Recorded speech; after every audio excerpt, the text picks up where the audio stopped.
Welcome.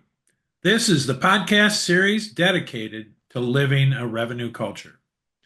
Long term business requires that we maximize profit, and the only way to maximize profit is first optimize your people in a low friction context.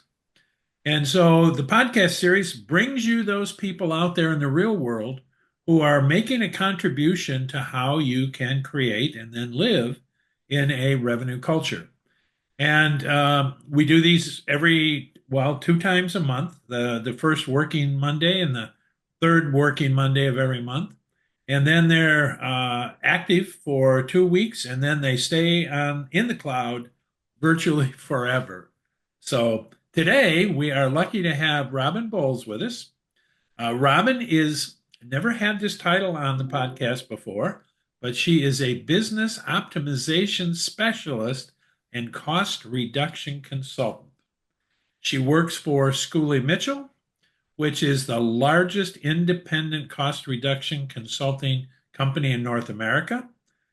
She has huge impact on business, and some of the areas where she's making a difference is in telecom cost, internet, credit card processing, shipping supplies, waste, fuel, electronic logging devices, and the list goes on.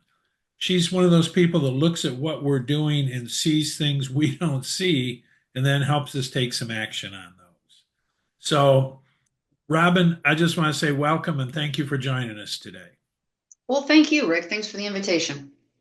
So, since you have a new title for the podcast, why don't you share how you got to where you are today, and what it is you do today, and we'll dive into that for a few minutes because I think you bring some opportunities for people to kind of manage the maximizing profits. We always think about it as top line growth, but you're helping us impact the bottom line, the profit level, which allows us more capital to invest into growth.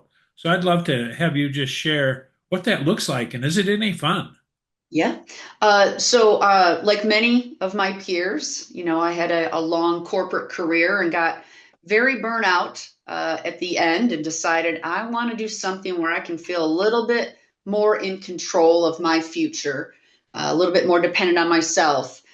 So I worked with a franchise coach, looked at probably 12 or 15 different franchise opportunities, and honestly fell in love with Schooley Mitchell. The business model is what really attracted me. The ability to go in and help companies without charging them a retainer or anything up front. That was just very unusual. I'd done some consulting years ago, and I always hated that moment when you haven't done anything yet. You haven't proven anything yet, and raise your hand. You go, okay, I need my retainer check now. I love that we can do work for people without starting out with that conversation. Wow, that's very interesting. What a different way to start the morning, right? Yeah, yeah, absolutely. Yeah, yeah. The other thing I think that appealed to me is working in corporate and knowing that in big companies, there doesn't seem to necessarily be an effort to reduce expenses because laying people off is always the quickest knee-jerk reaction to fixing your financial trouble. So I had the unenviable position of being the person in every organization who actually had to go and tell the person you're Ooh. getting laid off. You do enough of those, and you start to lose faith in humanity. I did enough of them to really, really, really start to hate them, and really for two reasons. The first reason is the person you're laying off didn't have anything to do with the financial situation that the company would find itself in. That was often 4 or 5 levels up, usually in sales, marketing, or finance. And let's be honest, somebody made a mistake. We can talk about economic circumstances we didn't see or customers we didn't think were going to leave. Somebody misjudged a situation, and now the guy at the end of the line is going to pay the price for that. That always bothered me. There was no accountability at the top, only at the bottom. And the second thing that always bothered me was not a single executive team that I was on did we ever band together and say, let's go off site and see if we can figure this thing out. No, the minute you get a hint, a whiff at the water cooler that there's financial trouble, you run back to your office, you pull up your budget, and you go, I can't cut anything. They're going to have to find the money somewhere else. There was no sense of teamwork or, hey, I think we could really do this if we kind of work together. And part of that, I think, is human nature, but part of it is, I think, in business and somewhat in our personal life, there's a hesitancy to negotiate, and there's a thinking that, well, what I pay is what I have to pay. There's no way around it, and that's just not true. Wow, that's interesting because there's so many messages in what you just said, but one of them, just to focus on for a minute, is your purpose for why you do what you do. Because our research shows purpose is one of the single most important variables in every business. And, I appreciate your commitment. And this is the second thing I heard, your commitment to the culture that an organization is building, and that the people often that are not or thought of last, let's say, Yeah. are the first ones to take the pain, and they're the ones who, when it's all said and done, typically deliver the value. Oh, And absolutely. Yeah, and, absolutely. and so you're helping to focus in some, I guess, more logical, more uh, appropriate places makes all kinds of sense. As I'm listening, I'm guessing when you look at an organization, you might see things some of the rest of us aren't really paying attention to. Mhm. Is that accurate? And what would some of those be? Absolutely. I think people get so, and I was victim to this when I was in corporate, you get so overwhelmed with your day-to-day tasks, you kind of have trouble seeing things around you that are obvious to other people. And we see that with, things even beyond expenses.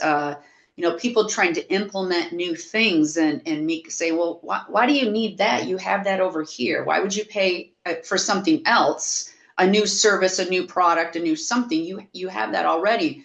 And I can think of an example where a client came to me and said, boy, I'm really looking for this something in the cloud that can help our managers communicate and we can vote on things.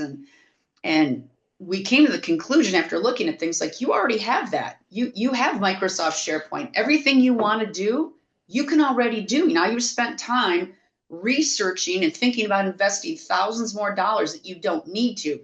So there's that, I don't see the forest for the trees, but then there's also just a lack of kind of general business understanding outside your area of specialty. So, if you're a finance person, you may not see or see differently things out of marketing or HR. So kind of stepping outside our area of expertise, getting help with that can be great because you just don't know, and nobody can know everything. Nobody can.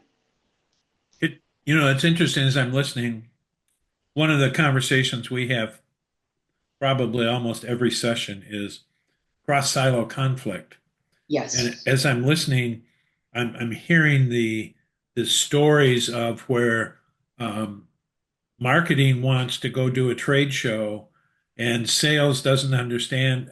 I already have all of the time of my team committed. So if you bring me 500 leads, I can't follow up on them because I've got too much going on already. And nobody seems to be accountable for intentionally, strategically resolving those communication or strategy gaps. Is that someplace where you guys end up playing? Not necessarily.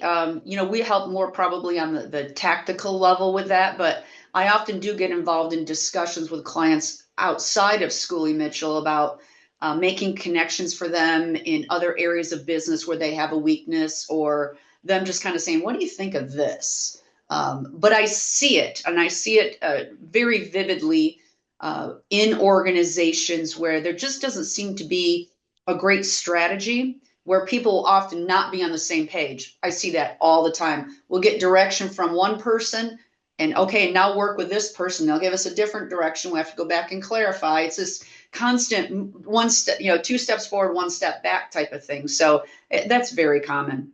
Yeah, and it sounds like you help organizations communicate in maybe a more practical way than they often do. Is that a true statement? I would say around some of their expenses, yeah, we do, or how to optimize certain things, giving them ideas for, you could do it this way and get the same result in a lot better and less expensive way. Yeah. So give me some examples of when you go into an organization. I guess two questions jump out. What do you look for, and Mhm. who do you want to talk to Right, find the right things? right. All of our cost categories, as we call them, are all indirect expenses. There's 15 or 16 different ones. So we're very industry agnostic. It's a wide range of expenses. Almost any industry will fit in there. The interesting part about what we do is the time that I need with the very top level people, a CEO, a COO, a CFO, is minimal. We go in, once they sign the service agreement, we have a legal relationship. I instantly say, introduce me to the person that pays your bills. Do you have an AP clerk or an accountant? I don't need the C level anymore. I dive right down there. And then we start talking about the data we need, the invoices, the contracts. And quite honestly, I'm also working at that level when we're asking for what's working and what's not working. And I'll be honest with you, Rick, I discovered this out of the gate because I kept having these meetings with C-level people and I'm asking them questions about their expenses and they have no idea.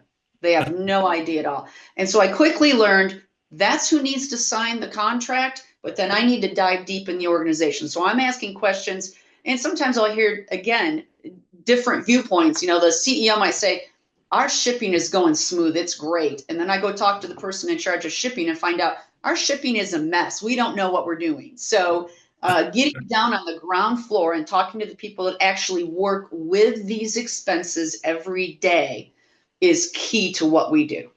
And Robin, as I'm listening, I'm imagining that disconnect between the C-suite believes since they're not having a crisis around shipping every day, that that's working fine. And you take a look at it, and I'm guessing you can see a 15 or 20% Mhm. overpayment, or instead of delivering in 2 days, it's delivering in five. And while nobody's yelling about it, the difference between those 3 days delivery could mean you lost business because some people demanded 2 day delivery and you can't do it.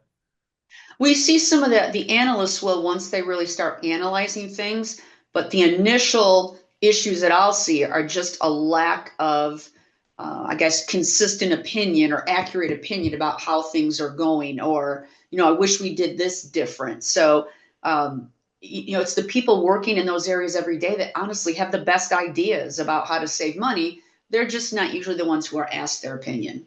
Yeah, and when you get their opinion, I can imagine certainly there's literal cost savings from Mhm. if we do it right as opposed to doing it wrong, or we have a process we don't have, or we have a better vendor or an alternative vendor. Some of those things can change. But it sounds like you create some benefits to organizations getting clarity about themselves that maybe you don't even get paid for. Absolutely. In fact, I when I describe to people our process, we have something we call a baseline report. It's when our analyst has taken the first look at what you have now, Rick, and what you're paying for, what services, how much you pay. And that comes in a report that is very plain English, broken apart so anyone can understand it. And people will read that and it's like full stop. They go, wait, what? I'm paying how much? What? Wait, I didn't know we had three vendors for that. What are we doing with that? Why does it cost so much? Like there's just a lack of understanding. So getting everyone on the same page, I think is part of the benefit of what we do is let's streamline, let's optimize, let's get everyone on the same page about this is the best solution for us.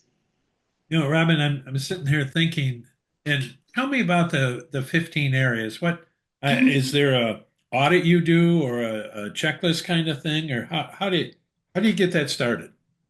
Yeah, I again through starting out and finding the process getting bogged down, what I find is fastest for me, and other people in School Mitchell will do it differently. Before I even ask a company to sign a service agreement, I'll say, send me last year's AP report so I can see the vendors and the Yeah. amounts. That way I can sort it, I can pivot table, and I can tell within 15 or 20 minutes the different areas that meet our minimums, our thresholds. And sometimes I can immediately see that there is an issue, but that at least gets us focused. Okay, out of the 15 categories that we work in, I've identified these four for you that we can work on. That's when we then go say, okay, let's get the service agreement, send me to your AP person, and we start data gathering. And when you look at those four areas, you see four that you're really confident there's going to be an opportunity to make the your client's world better. Um, do you guys have data that says, for this kind of industry, this uh, telecommunications cost should be approximately this percentage, or number of people determines certain kinds of cost thresholds, or how do you know that? Well, the analysts are great because I tell people that their expertise is very narrow but very deep. So we're organized in teams at our home office in Stratford. There's a telecom team, and I tell you, you can get them on the phone, they'll talk telecom all day. They do it day in and day out. They know it like the back of their hand. Same thing with merchant services. I can tell where a company has met a threshold. I'm confident we can save any company money, not necessarily because of where they start, but because of the fact that we've had 30,000 clients. We have $1 billion in documented savings. So just our volume and negotiating power alone, I always go in very confident we're going to find savings if people meet these minimum thresholds. So I always know that I always feel very confident that we can help people.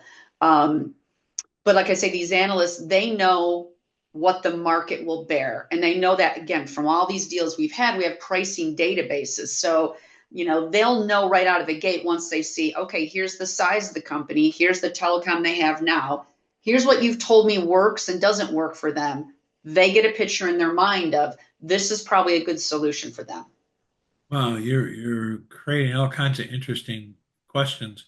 Um, when I first thought of what you did, my first thought was, you know, I I didn't do anything about negotiating my shipping because when I started, I didn't ship much. Right. Now, after the pandemic, shipping's a huge part of my business, and I still haven't negotiated anything because I just continued with what I started with. Yeah. So I'm sure that's an opportunity or a situation where you come in. Do you also help me be more efficient or more effective? Because I'm sure there are times where I'm doing something, and what I'm doing, if people were to start from scratch, this would be option 38 out of 40. And yet I've got that one and I don't know the difference. Do you help with that? Yeah, absolutely. That's kind of the optimization part of it is looking at how people are using these expenses and saying, there might be a better way to do that if you tried this. And that's something our analysts will review when we go through the value report with recommendations. They'll say, and from what you've told us, we think you ought to do this as well. Wow, interesting. Um, I'm just imagining the eyes that get opened in some of these conversations you have. Yeah. And for me, sometimes I know, again, having worked in corporate American management positions, executive level positions, just how many people want your time and attention and how full your plate is. Sometimes we drill down and we see things that we sort of wish we didn't see. More than one time, Rick, I have seen businesses pay two vendors for the exact same thing, and the left hand did not know what the right hand was doing. And worst of all, the poor accounting department was so overwhelmed, they were like, not our problem. Can't fix it. That's not within my, responsibilities. So, you think on the surface of it, well, that's ludicrous. What company would be paying twice for the same thing? It happens more than you think. I can imagine it happens all the time. I just think of software as an example. And on one hand, well, it's only 400 a year or something like that. But I can tell you, even as little as my company is, I know I got to be paying for half a dozen licenses that I absolutely either don't use anymore or they are exactly the same thing as another license. And then the people in my organization, one of them uses license A and one uses license B. And then what they want to do is have somebody write a software that ties the two together, and they're the same thing. Yeah, no, It, absolutely. I can it, remember a story back in my corporate days where we had 4 to 5 different departments with the same subscription to the same vendor that we could all had on one account and probably had 3 of them for free. I have three licenses with Microsoft 365, and I only need one. There you go. And I can't figure out how to cancel because I'm not sure who's on which one. So I Right. just leave them all open. I have the Yeah. same scenario with some of my security software. I started it here and it became free here for 90 days. Yeah. And then all of a sudden you get invoiced for it. And I'm not sure which parts of the organization are on which one. And if I cancel the wrong one, somebody can hack us. And Yeah. I have no, is that stuff you help with? Not we help with the licensing, yes. In fact, when we're looking at SaaS licenses, we'll look and we'll ask for usage reports because what confuses people too with these licenses is what's bundled into it. And I always tell people beware of bundles because what seems like a great idea the first time around, next thing you know, the price has gone up and the price has gone up. And you need 2 things, but the bundle's got 10 in it. And Yeah, now you're yeah. 8 things that you don't need. So we look at usage reports that will tell us how many people are using different parts of a subscription that they're paying for. And is then, do you help us unwind that? From the sense of saying, here's what the usage reports actually say. First of all, most people don't know there are usage reports for things like that. But then we'll say to them, this is what this data is telling us. These people don't ever use that. These people use both. That type of thing. Yeah, we can unwind that for them and educate them on, maybe every, I don't know, 3 months, 6 months, you might want to get this usage report. Or that's something we can monitor for them as well is, because we're monitoring invoices monthly anyway, we could also be monitoring usage to say, this is what's changed, or help them put a process in place so when someone leaves, there's notification to remove that subscription. Yes. And do you have uh, systems or software or methodology to help us keep those things straight?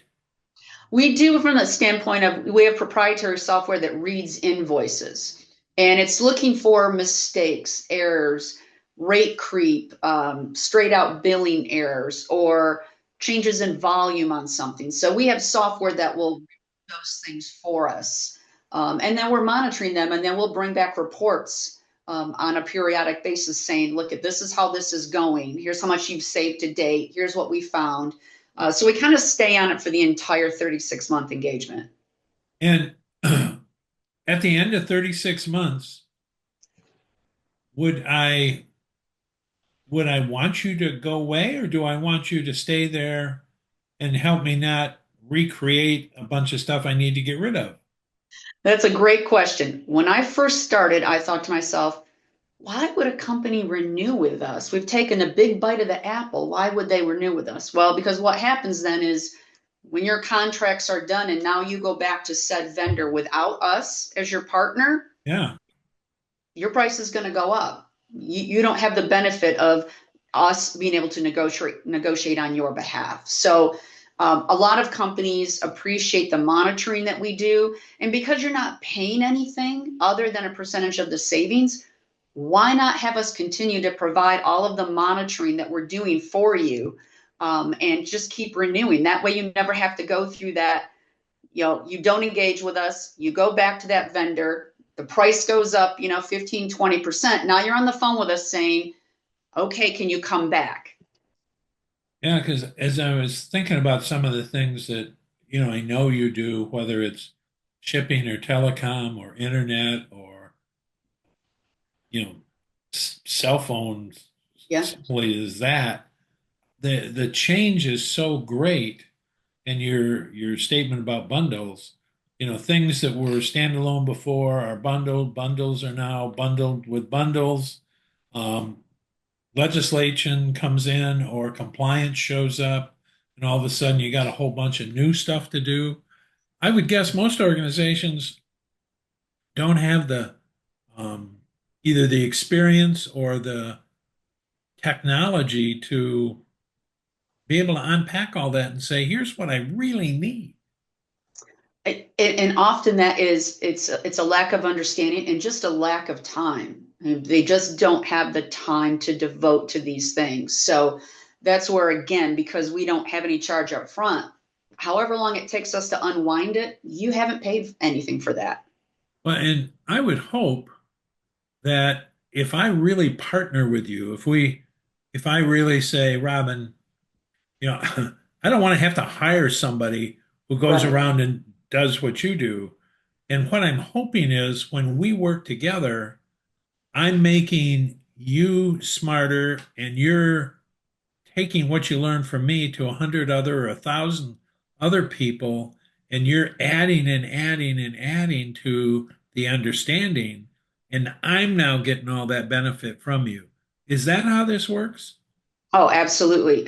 Compared to, honestly, the value I was able to add to a client, 2.5, 3 years ago versus now, it's like night and day. And honestly, we get a lot of help from home office, but my best source for learning and growing and what I do is my colleagues. Absolutely. That's the people that will say, I had a client sort of like that. I just reached out to one this morning who's kind of our resident expert in nonprofits. And I said, I have this nonprofit prospect and here's their concern. How have you dealt with it? And I have never in my 3 years had a colleague not respond to me literally within an hour or two and give me great advice.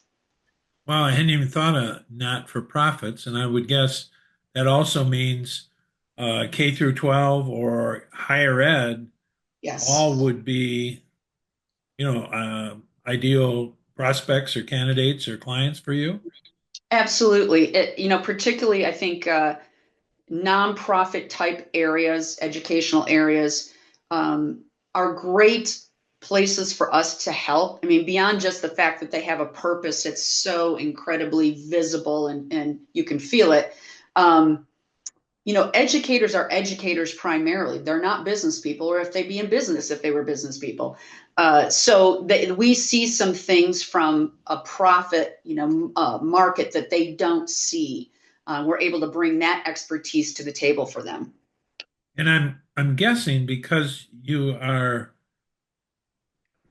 so diverse and you touch so many places, you have awareness of both opportunities and warnings where legal congressional acts, new decisions in Washington, certain grants, uh, certain ways to do accounting are impacting not for profit. Because not for profits, when I've been involved in not for profits, we might have 20 sources of Hmm. income. And Hmm. each of us requires to do something different to report back to them. And all of a sudden, we got all these weird software things and subcontractors and all this stuff that just ends up bleeding cash because we think we have to do it. Do you help sort through some of that stuff? We don't necessarily, because that's more accounting based, but what we'll try to do is react to what they need in terms of reporting. Okay. Um, so tell me, I'm imagining being one of your clients, and in the beginning, I'm kind of a little standoffish because I'm not sure what it's like to work with you. And I'm then guessing that a year later and I'm seeing what differences there are, do I start to think of you as a partner after a while? Absolutely. And quite honestly, I try to make that partnership from the very first meeting. I'll give you an example. Had a client, had a lot of different locations. They're trying to bring everything kind of under one umbrella. And after we get done talking about the different areas we can address through Schoolie Mitchell, I just happen to say, well, what else is keeping you guys up at night? What else can I help with? And they said, well, I don't know if you can help with this, but I'm not really happy with our insurance broker. And we got this big Hmm. cybersecurity policy coming up, and I just don't know. And I said, let me introduce you to someone. And because I have someone in my network that I trust on all insurance things, introduce them. And within, I think, 5 or 6 weeks, they had taken over their insurance and written the cybersecurity policy, better policy for less money. And then they said, we've got this issue with our intranet, and we're not real happy with what employees see. And so I kind of did a little digging with my network. Hey, who knows how to do this? Next thing you know, sent them one of my tech referral partners, who's now actually redoing their intranet. So I try to help out in those ways because as we're out there networking and meeting people in the B2B space, we meet people who can help businesses with these different needs that we don't provide. And so I like to partner in that sense. I've helped bring in new payroll companies, new benefits Oh, providers, yeah. let a company tell me what their concerns are. And then I've trusted people. Obviously not everyone I'm going to refer to a client. You have to be in my top level to get that. But I am happy to bring in experts I know can help them from a different angle than we can. Very interesting. Um, because one of the challenges every business is going to have in the next probably 10 years is the continually increasing cost of capital. Yes. And capital cost has increased dramatically just in the last 5 years, and it's going to continue to increase. So you're a resource to kind of recapture capital that's being wasted right now. Is that a, Absolutely. As for a company that's, who's at that crossroads where they're stuck. Boy, we really need to fix our marketing. Our website is horrible, or I need to hire a salesperson, or whatever it might be. We can provide the savings that they can then go and invest in their company. And I know many business owners that just feel trapped by that. Like, I don't have the money to do the things I know I need to do to move my business forward. And in fact, I partner with a lot of the people that provide those services. I have a fractional marketing person. When she goes in and pitches and she hears boy, we love your pitch. We love that new brand. We just can't afford to bring you on right now. She'll say, well, what if I could help you find the money? And then they kind of sit up a little bit, and then she introduces them to me, which I see as a win-win-win, right? Company gets new marketing and saves money. She gets to do the new marketing. I get to help them save money. It's win all around. yeah, interesting. So one of the roles I hear that you play is fairly shortly after your relationship starts, people start to um, trust the fact that you're really there not to um, get in their pocket and have them give you money, but you're there to put money into their pocket. And so they start to have a fair degree of trust with you. And so then you almost can't avoid it that they really start to accept you as an independent source of options. Is that correct? Absolutely. And, you know, I meet people. I have the privilege of meeting great people as I'm out there networking and meeting new folks every single day. People who are heads down in their business, they don't have the privilege that I have to do that. So oftentimes they won't know where to go. I don't know another good insurance broker. I don't know who could help me with this internet. I happen to have those people in my network and I'll introduce and let them take it from there. Or sometimes if I'm not sure what their needs are. I might introduce two or three people and say, talk to all three of them and see which one you like. Interesting. Um, that's really fascinating. It's interesting the amount of value that you personally transfer that you aren't charging for, which is really a great way to think about a partnership. Oh, absolutely. As I tell people, I'm very confident we're going to find savings. How much, I don't know. But what I can do with 100% confidence is refer great people into a business. Yeah. So let's kind of look to the future. I know we hear this all the time. We hear it so much. I almost hate to bring it back up again, but so it's impacting us so much. It has to, and that is the degree of change that's going on. Mhm. So when you think about, where, in your career and, in this particular role where you're helping us operate more efficiently and more effectively, what do you see as the next 2 or 3 years hard trends that people better be paying attention to, or they're going to be at risk, or they're going to get behind? What, from your perspective, and what can you do about it? I think one of the trends that's been going on for a while, and I think will continue, and you talk about the pace of change, is businesses need to have resources that are really comfortable with systems, whether that be HubSpot or Salesforce or whatever it is. Using Excel spreadsheets for 10 years is probably not going to cut it at some point. You need to have systems in place, which means you need to have some trusted advisors in that space to tell you which systems will work for you and how to keep them up to date. So I think, again, I see businesses who are using Excel sheets for everything, and it's not going to cut it at some point. They struggle to get by now. And the way we can help with that is that's often a big capital outlay to get started with that. So again, let us try to find some funds that you can use then towards modernizing your back office and how Yeah, you do things. interesting.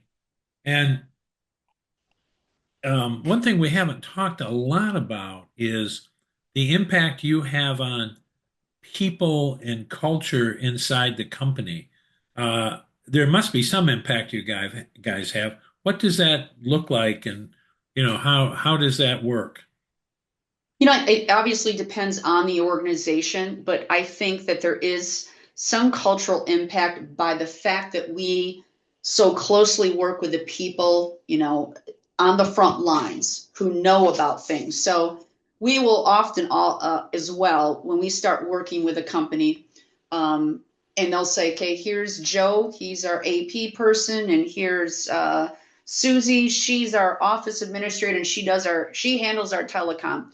We will start working with them and we will send them a thank you note right up front, because what we're asking them to do by engaging with us is taking time out of their normal activities. We know we're an additional responsibility to the full-time Mhm. job that they already have. But I think them just being included in the process, I can tell you, right, having worked in a number of different large and small corporations, saving money or being, I think, good stewards of money is a cultural thing. I've worked in places that were great at it, that had, cost cutting teams where any idea could be brought to the table and we would look at it and say, that's great. That makes sense. And it's going to save us X amount of money. I've also worked in organizations that anytime anyone brought up a cost, someone would say, that's not your job. Don't worry about it. So I think there is, even beyond what Schoolie Mitchell can do, there's great opportunity if organizations and leaders can figure out how to tap into the knowledge that these frontline people have. Again, I'll hear from the CEO, oh, this is going great. I'll go down to the shipping clerk and he'll say, this is a hot mess. So I think if you could tap into that, then you create people who they become good stewards of the company's money and they start looking for opportunities to save once that culture is established. And then not only is it okay to bring things up, but it's actually rewarded. Yeah, interesting. Now, When you have been with a client for 3 months or 6 months or a year, do you report back to the senior leaders about the impact that you're having and what you've learned while creating that impact?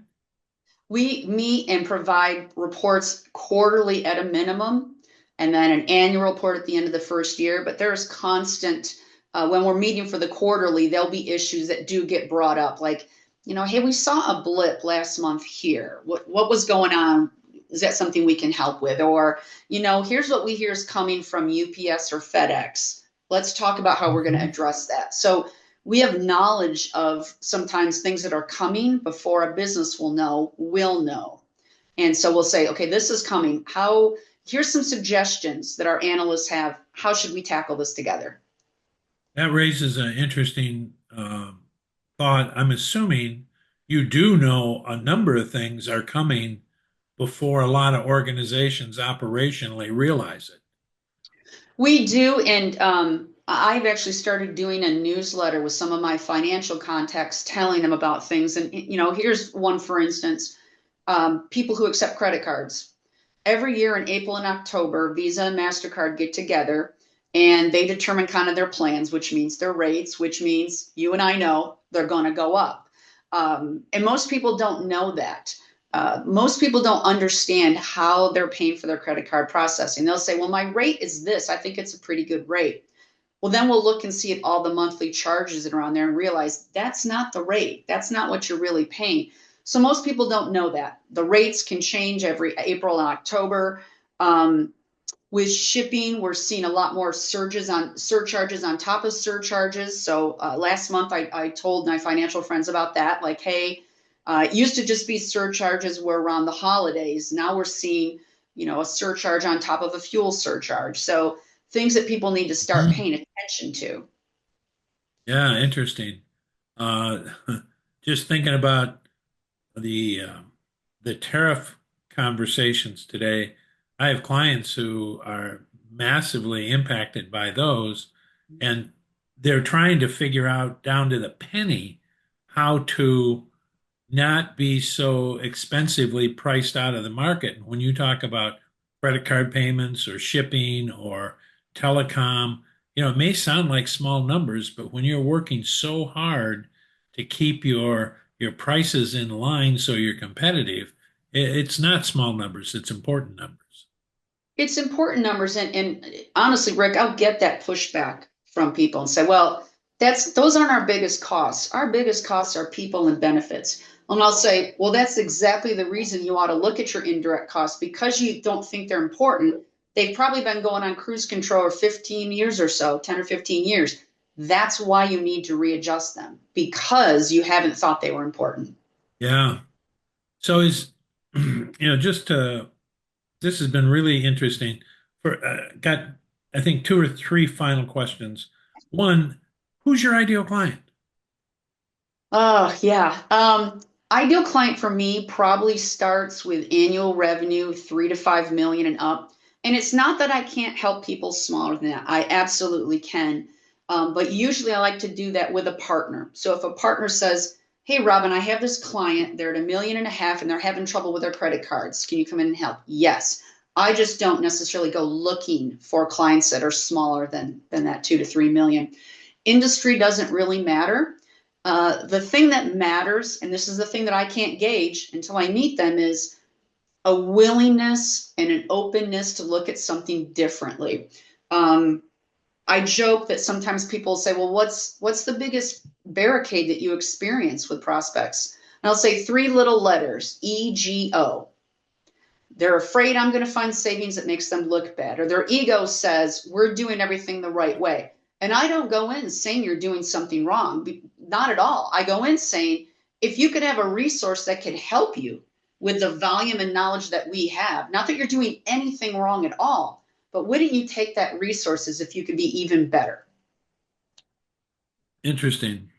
So then the second one that kind of strikes me is what advice do you have for employees in companies? And it could be that person on the shipping dock who knows that this isn't working well, or the CEO, because you're really bringing um, an opportunity for people to improve the business. I don't think most companies think about. So, what would you like the loading dock person and the CEO to be thinking about that you think would make a difference in their world? I think it's just being open to other people's experience. And quite honestly, if it's a situation where I'm getting the impression that that loading dock shipping clerk doesn't want to be the one to say it, I'll say, do you want me to bring it up? I'm happy to do that. I'm a neutral third party.